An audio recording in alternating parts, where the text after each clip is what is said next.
Hello everybody, it's your boy Proftrof. We're back again with another LEMMiNO video. We haven't watched them in a while.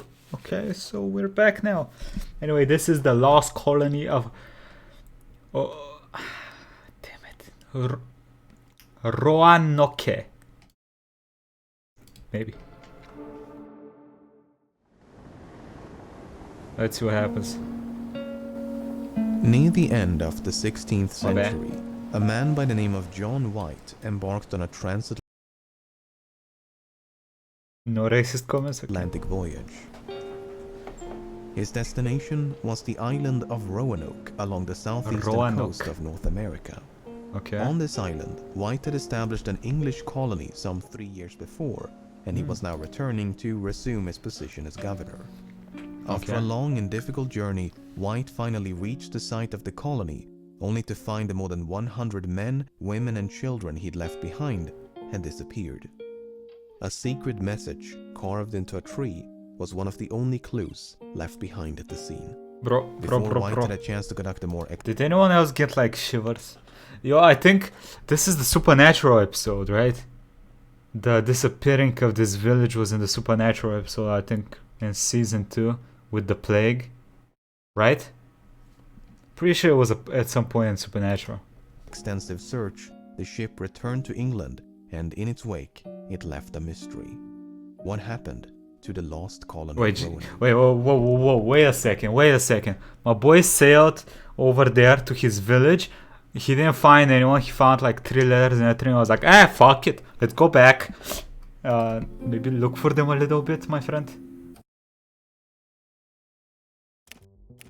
Chapter 1, okay. Before we can tackle the lost colony, we first need to understand the events leading up to its disappearance. The story begins in 1584, when 2 ships sailed across the Atlantic to scout for a suitable location for the planting of the first permanent English colony in America. In mid-July, they made landfall on a string of barrier islands known as the Outer Banks. The English quickly developed friendly relations with the local Native Americans and were soon invited to their village on Roanoke Island. After about a month, the scouting expedition returned to their ships and sailed back to England.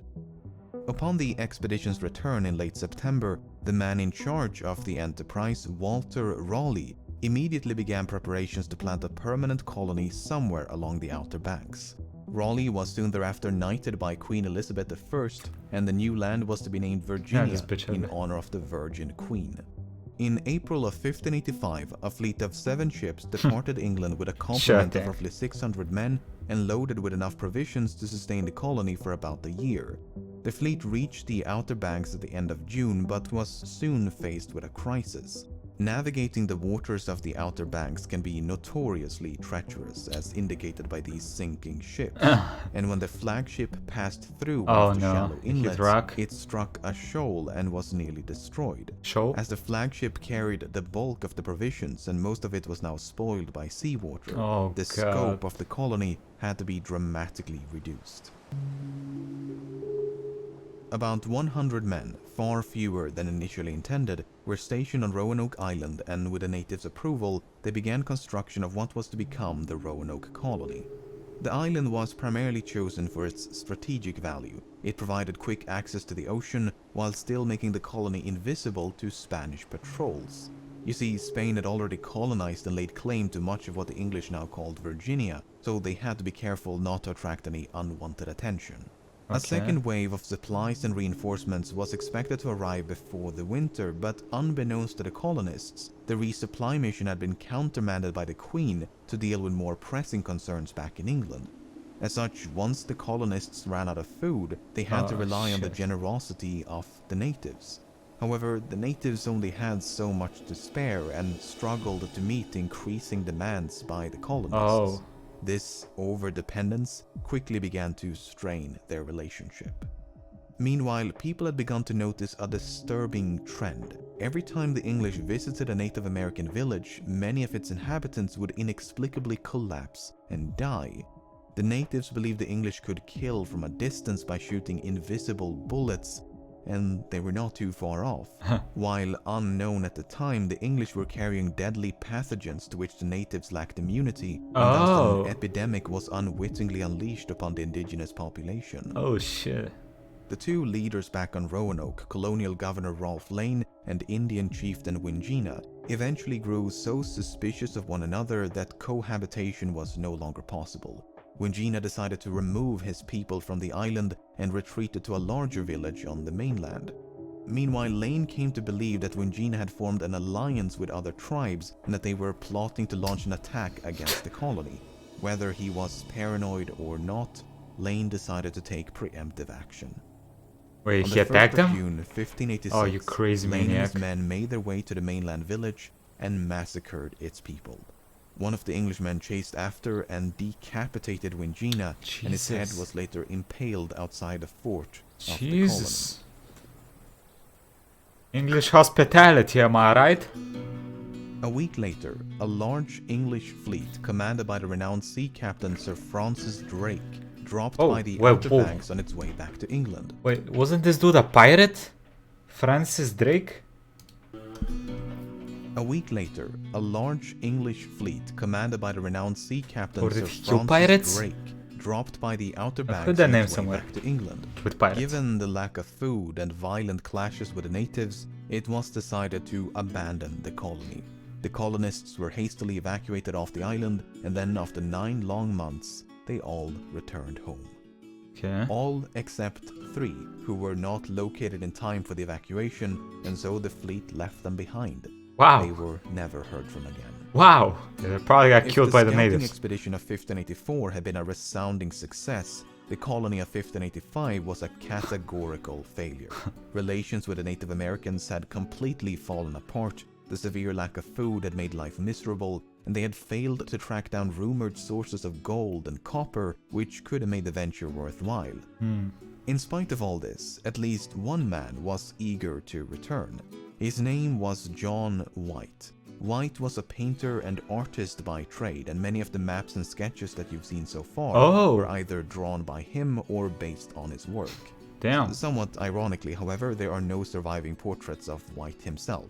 White's participation in these earlier voyages is slightly ambiguous. I like his Adidas shoes. He may have been shoes. part of the scouting expedition in 1584, but he was definitely part of the voyage in 85. What is a bit unclear is whether he stayed behind at the colony or returned to England with the outbound fleet.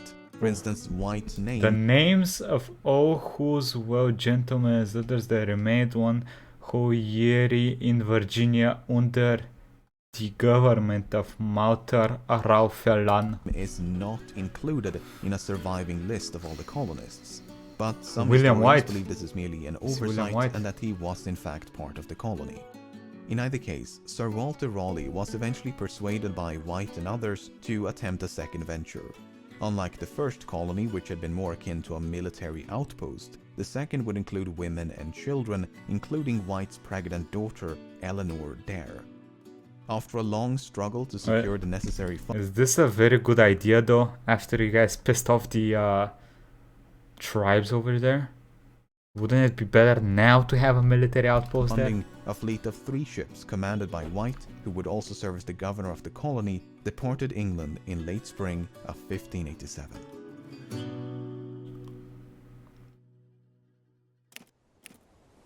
Chapter 2. The misfortune of the first colony did not end with its evacuation in 1586. Only days later, a ship filled with provisions sent by Sir Walter Raleigh arrived at the Outer Banks. The crew spent some time searching for the colonists, but when they found no sign of them, including the 3 men that had been left behind, they returned home. The same thing happened 2 weeks later when an English-bound fleet loaded with supplies and reinforcements also found the colony deserted. Unwilling to leave the colony vacant, however, the captain left 15 crewmen on Roanoke before the fleet resumed course for England.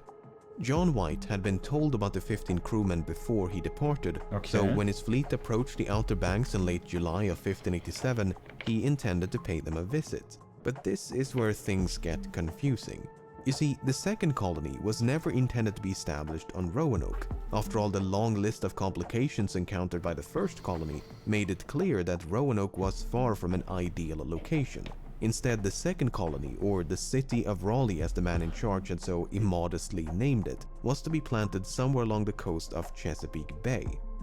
This made a lot more sense. The water was deeper to allow for larger ships, and not nearly as precarious as those around the Outer Banks. There was plenty of open space, the soil was more fertile, and all around it seemed an improvement to Roanoke Island.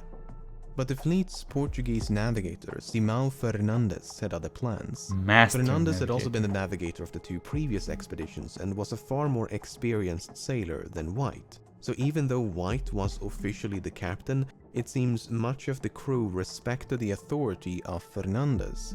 As such, when Fernandes decided to ignore the plan about Chesapeake Bay and instead simply dump the colonists on Roanoke, White did nothing to challenge his decision. The rest of the crew quickly fell in line, and soon enough, everyone disembarked for Roanoke. Upon reaching the abandoned colony, there was no sign of the 15 crewmen they had come to assist. Instead, they found a pile of bones that appeared to be the remains of one of them. White suspected the men had been attacked by vengeful Indians, and any doubts he might have had were soon to be raised. After only a few days on the island, a colonist by the name of George Howe was attacked by a group of natives who pelted him with 16 arrows before caving in his skull with a wooden club. A brutal yet unmistakable message. The English were no longer welcome on Roanoke. I mean, after they settled on an island, they got fed by the island people, they brought a plague to the island people, and then just for the hell of it decided to massacre the island people. I can kind of see why they might be a little hated over there. I can kind of see it. A little bit of me sees it. Even so, the maybe dump some tea in the water without allies. You see, when the scouting expedition returned to England in 1584, two Native Americans named Wanchese and Manteo were brought along with them. Wanchese was from Roanoke, while Manteo was from a neighboring village on the island of Croatoan. When they were finally brought back to North America... Wait, Croatoan was the one with the plague, no? Croatoan. I think that's the name from the Supernatural episode, Croatoan. In 1585, they had developed vastly different opinions of the English people. As soon as they made landfall, Wanchese returned to Roanoke with nothing but resentment for these foreign invaders. Meanwhile, Manteo was fascinated by everything the English had to offer. He became their trusted guide and a mediator of sorts to smooth out relations upon first contact. So, following the death of George Howe, White reached out to the Croatoans, and they confirmed what he'd initially suspected. A large group of Indian tribes had indeed attacked the 15 crewmen stationed on Roanoke. Killed them all? This coalition was spearheaded by none other than Wanchese. At least 2 of the crewmen had been killed in the attack, while the rest escaped in a small boat, never to be seen again. Roanoke had become a much more dangerous place to live. Simão Fernandes remained anchored near the Outer Banks for about a month before he decided to return to England. In the meantime, the colonists had grown concerned about the long-term survival of the colony. If the colony were to be truly self-sufficient, they argued, they would require more people and more food. As such, they implored Governor White. With one voice, the assistants and the planters requested him to return himself into England for the better and sooner obtaining of supplies. To return to England with Fernandes so that he could bring back supplies and restock the colony. White was initially hesitant to leave as he feared he'd be accused of desertion if he returned to England alone. Not to mention he would have to abandon his daughter, who had recently given birth to a daughter of her own, named Virginia, on this remote and precarious island. But in time, he was persuaded to go, and as the fleet departed in late August of 1587, he could not have known he would never see any of them again.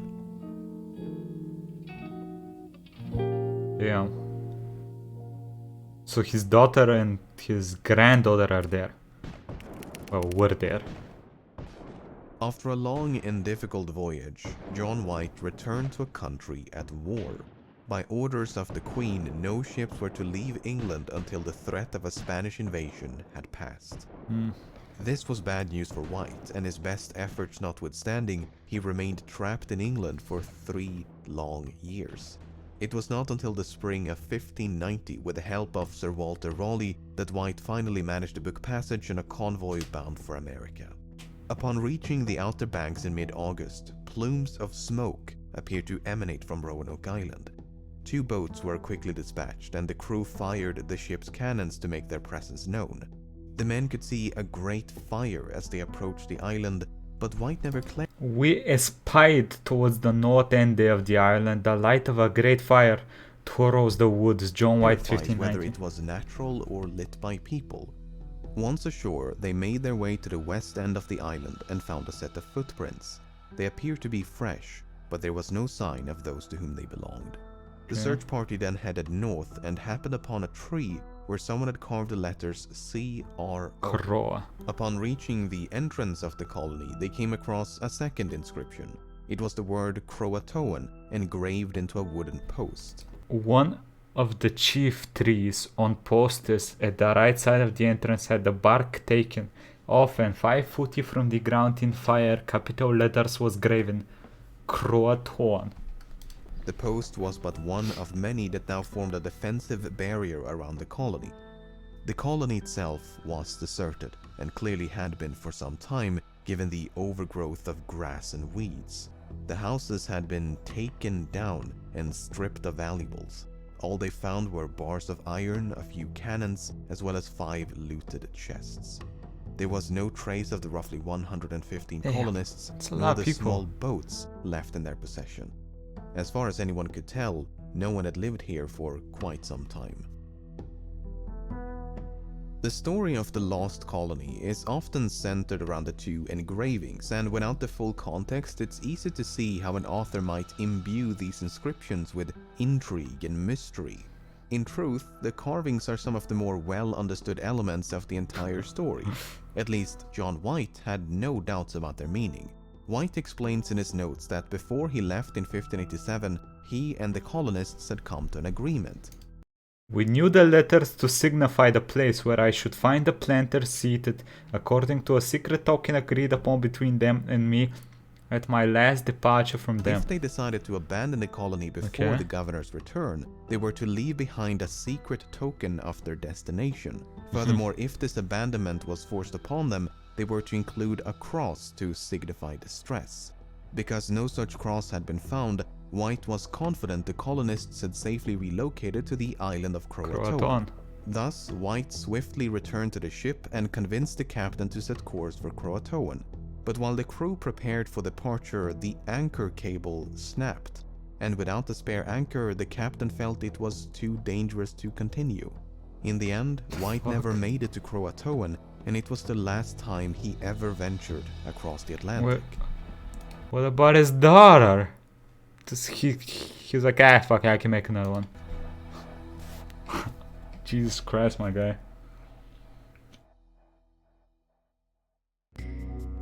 While an unsatisfying conclusion, it seems relatively safe to assume the lost colony of Roanoke simply relocated to the island of Croatoan. Case closed? Question mark? Well, not quite. You see, while explaining the meaning of the inscriptions, White revealed another interesting yet puzzling detail. With a single sentence, White explains that before he left in 1587, the colonists were preparing to move 50 miles into the mainland. While Croatoan is about 50 miles south of Roanoke, it's also an island, distinctly not part of the mainland. As such, this lone sentence introduces, if but a modicum of doubt, to White's version of events. Perhaps Croatoan was not their intended destination after all. If so, where could they have gone? Oh. Centuries of breadcrumbs. 20 years after the Roanoke colony was lost, the Anglo-Spanish War had come to an end. John White faded into obscurity, and Sir Walter Raleigh had been found guilty of treason for conspiring against the crown. Damn. Yeah, I know, it's a whole other thing. Anyway, renewed interest in America saw the plantation of a third colony in 1607. The Jamestown colony was established within the borders of a vast confederacy of Native American tribes ruled by a man the English called Powhatan. One day, Powhatan captured the future governor of the colony, John Smith, and told him about the place where men wearing European clothing lived. Then, after his release in 1608, Smith drew a rough map of Virginia, and this is one of the notations. He remained 4 men clothed that came from Roanoke to Unfortunately, Akanahohan. this claim and others just like it were never properly investigated, so we can never know if this was anything more than a rumor. Wait, but only 4? Another they had like unconfirmed 150. report was that all but a few of the colonists had been massacred by Powhatan. The survivors of this slaughter at Roanoke had then supposedly scattered across the region. The problem is, White did not report any human remains or signs of a battle when he returned to Roanoke in 1590. Even so, an acquaintance of John Smith later wrote that Powhatan had confessed to the massacre after Smith was captured. Smith himself, however, makes no mention of this alleged confession, and he was not exactly known to shy away from embellishment. Pocahontas. Other reports included sightings of Native American children with unusually pale skin and blonde hair, which led many to suspect they could be the descendants of the lost colonists. What they had no way of knowing at the time, however, was that albinism is far more prevalent among Native Americans than Europeans. Fair enough. A more solid lead emerged a full century later when the English explorer John Lawson made contact with a tribe known as the Hatteras. The Hatteras occupied the same land as the Croatoans, but the island was now much larger and known as Hatteras Island after a storm had closed one of the inlets. Okay. The Hatteras explained to Lawson that some of their ancestors had been white and able to read. Several members of the tribe also had gray eyes, a unique trait of the Hatteras according to Lawson. They also spoke of a local legend about a ghost ship, which they referred to as Sir Walter Raleigh's ship. Hearing all this, Lawson grew convinced the Hatteras was in fact the descendants of the lost colony. Much like John White, Lawson believed the colony had been relocated to Croatoan, and over time the two peoples had become one. Okay, so we now have two sources over a century apart arguing for the same version of events. John White says they went to Croatoan because carvings, John Lawson says they went to Croatoan because grey eyes and ghosts. Not the most decisive evidence, perhaps, but it does make for a compelling argument. Okay. Following Lawson's encounter with the Hatteras in 1701, nothing of significance would be uncovered for centuries. Jesus! Until the late 1930s, when a series of peculiar stones suddenly brought the mystery back to life. The stones had been inscribed with messages supposedly written by Eleanor Dare, the daughter of John White. Unfortunately, they all turned out to be fake. Well, all except the first stone, whose authenticity remains in doubt. This stone features a message from Dare addressed to White in which he describes the tragic death of her husband and child. Okay, Anya's daughter Virginia went handsome to heaven 1591. Anya, Englishman, Shoe, John White, government via. Father, soon after you go for England, we come hither. Only misery and war 2 year. Above half dead ereto year. More from sickness being 4. And 20. Savage with message of ship unto us. Small space of time they have forright of revenge ran away. We believe it not you. Soon after your salvages, fine spirits angry. Sudine mother I'll save 7. My child, anastasized to slain with much misery. Burial near 4 miles east this river upon small hill. Names writ all there on a rock. Put this there also. Salvage shall this unto you, and hither we promise you to give great plenty presents. Yeah, okay. The composition of the stone makes it well suited for inscribing a message, but a poor choice for a forger, as they would have had to chemically age the fresh markings to match the weathered surface. Okay. It would not have been impossible, but quite difficult to do so in the 1930s. On the other hand, the man who supposedly found the stone was never heard from again, and the precise location of its discovery was conveniently kept secret. The credibility of the writing is equally contested, and there's just no consensus on what to make of it. Modern archaeological research has also been plagued by uncertainties. Excavations at Roanoke have mostly confirmed the presence of a 16th century English colony, but have done little in the way of determining its fate.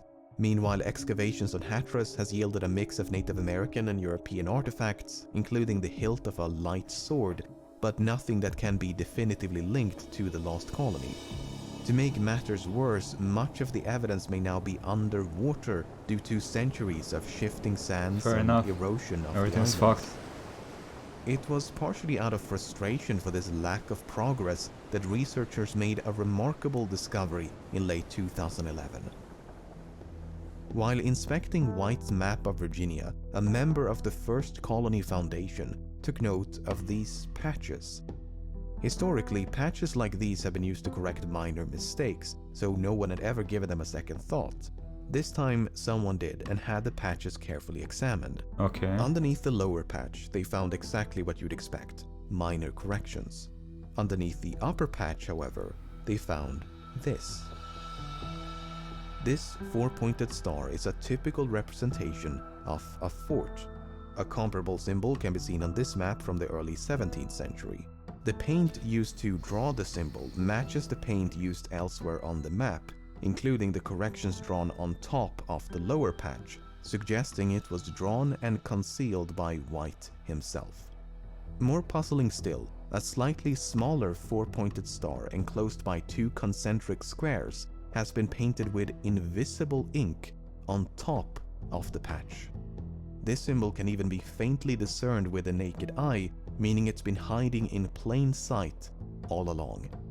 Okay. Finally, this fort is situated on the mainland, approximately 50 miles west of Roanoke. Is this where they went? I'm very confused. What the fuck? The location of the concealed fort was quickly named Site X in reference to the expression X marks the spot. While the fort itself has yet to be found, presuming it was ever built, archaeological digs have uncovered a few items of interest. Fragments of pottery and bits of metal are indicative of an English presence, but much like the findings on Hatteras, an indisputable link to the lost colony has yet to be established. That being said, the research is still ongoing, and the smoking gun, whatever it may be, will perhaps have been found by the time you're watching this. Presuming this is the intended location for the city of Raleigh, one has to wonder, why was it concealed with a patch? Tempting as it may be to envision some elaborate conspiracy, there is a very simple explanation. Remember how in 1608 John Smith sent this rough map of Virginia back to England? Well, this is not the original map, but an illicit copy. A copy made in secret by the Spanish ambassador and covertly passed along to the King of Spain. So England had good reason to worry about sensitive information, such as the location of a fort being intercepted by enemy spies. Another example is how the colony on Roanoke was concealed through omission. We still don't know the precise location or layout of the colony because it was never indicated on any of the surviving maps. While it continues to be a source of aggravation among historians and archaeologists, this secrecy did serve a purpose as it prevented Spain from ever finding the colony. In fact, Spain continued to search for the colony long after it was lost. So they knew it was there, they had anything to do with its disappearance. On the other hand, if the fort was never built, the patch may be precisely what it was always assumed to be, nothing more than a correction. Then again, the near invisible symbol drawn on top of the patch strongly imply concealment as opposed to a simple revision.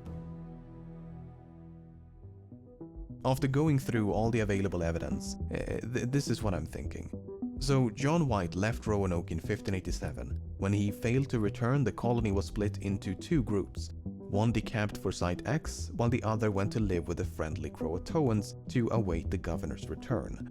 The region is known to have suffered a severe drought just after White left, so the relocation may not only have been motivated by diminishing supplies and hostilities, but also by a lack of water and crop production. As years turned into decades, the colonists may have started families with, and thus become inseparable from, the indigenous people amongst whom they lived. Not only would this explain the disappearance, but also the Croatoan inscription, the 50 miles into the main, as well as the grey eyes of the Hatteras. while I'm still leaning towards it being fake, I do find it interesting how the Dare stone was supposedly discovered just a few miles north of Site X. From the X? After all, if you're a hoaxer and you want to convince 1930s America that this stone is genuine, why claim you found it so far away from Roanoke? One should also keep in mind that much of the evidence relies solely on the words and paintings of one man. Parts of White's account could easily be a misinterpretation or exaggeration, so depending on what evidence you regard as credible, other solutions are equally plausible. For instance, some believe the colony went ahead with the original plan and relocated somewhere along the coast of Chesapeake Bay. Others believe they were all lost at sea after a failed attempt to return to England. But these solutions but they had small boats, how they traveled to England back? Vanished into thin air. Without a more localized place of interest to search for corroborating evidence, there is virtually no hope of resolution. So, with all that being said, many questions remain. What happened to the 3 forsaken colonists and the 13 crewmen? Why did Simão Fernandes disobey orders and dump the colonists on Roanoke? Lazy? Why was one of the 2 engravings left incomplete? Why was everyone named John? As for the most important question of them all, well, if there is an answer to that question, chances are it lies buried somewhere at Site X, just waiting to be found. Or it doesn't exist and we'll keep asking the same question 50, 100 years from now. Who knows? Yeah, this was cool. Yeah, I'm pretty sure there was a supernatural episode on this. We didn't find out much, but we found out some stuff. I didn't know anything about this was actually real. I mean, I assumed most of the supernatural episodes they took from like real shit. I didn't think it was this real. Anyway, quick thank you to the YouTube members and Patreons, and yeah, I'll catch y'all next time. Oh yeah, I'll be streaming some Kenshi later on today, so if anyone wants to come join me for that, you're all welcome to. Bye bye everybody.